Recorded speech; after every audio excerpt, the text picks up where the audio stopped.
Alright guys, well what do we have here? She's sitting on all four again. Got that tire on the rim the other night thanks to my buddy giving me a hand with his spoons and his irons. And we just got her on the rim. Jacked it up just high enough to get one of the bolts in there. And then spun her around to get all four.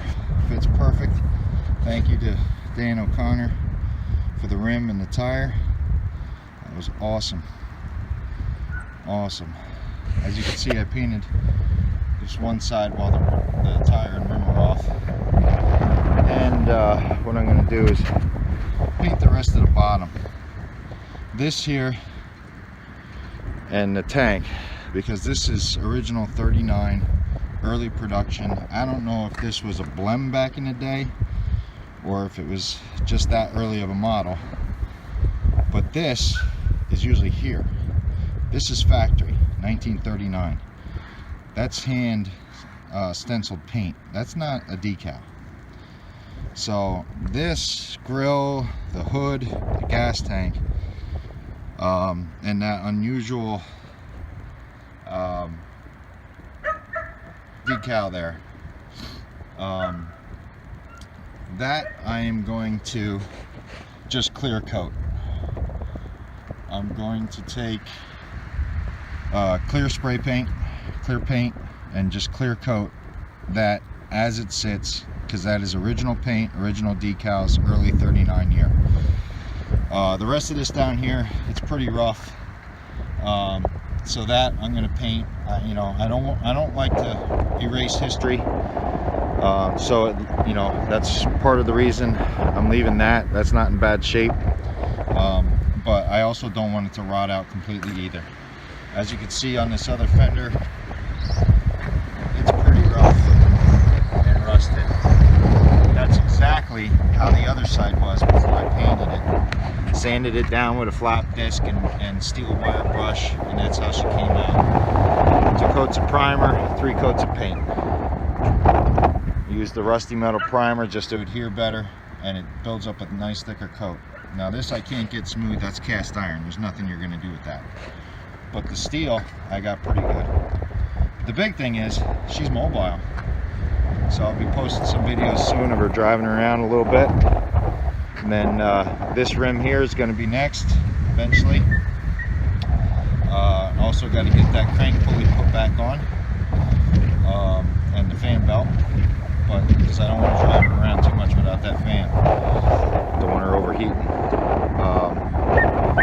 So this tire has calcium in it, so what I'd like to do is get the rim off, get some new bolts on it, and sand her down, paint her just like the other side, get the back half of the tractor going, and then change the transmission fluid, and might as well top off the final drives and everything while I'm at it.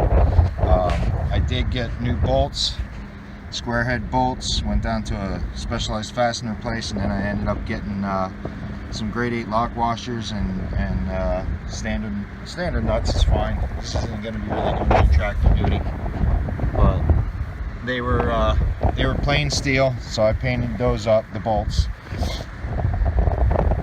and then I got grade 8 washers and standard grade 2 nuts. They're fine. They're grade 5 nuts. That's going to be fun. These ones actually come off a lot easier than you would think. I thought I would have a hell of a time and have to cut those off, but on the other side 2 of them came loose.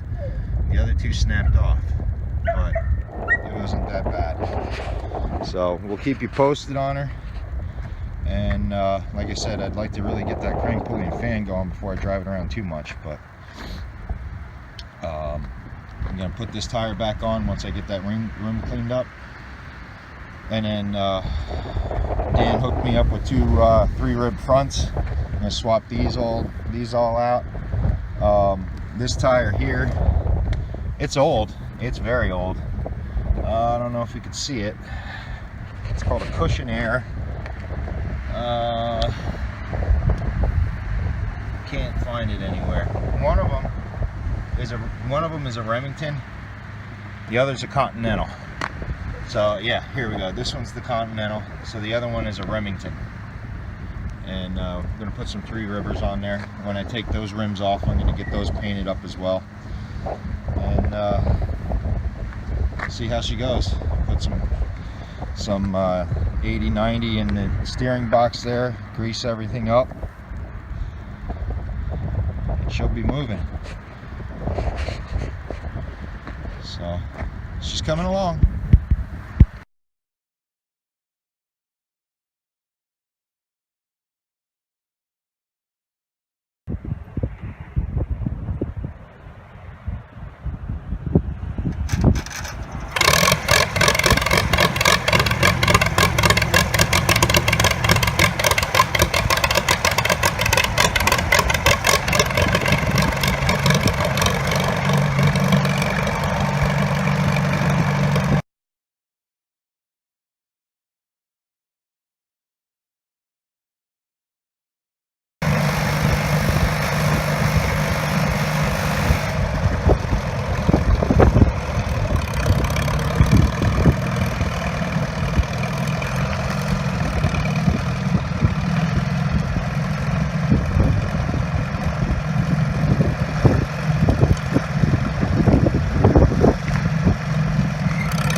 Here, but the problem that we were having was the crank pulley is so wobbly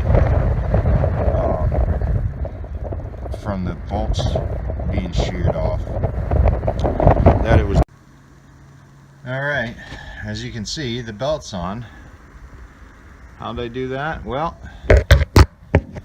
I got that pulley on. I did not use the original set screws. I couldn't.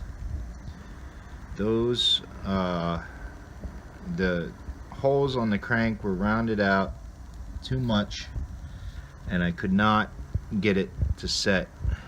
So they actually would push past the pulley and it wouldn't hold.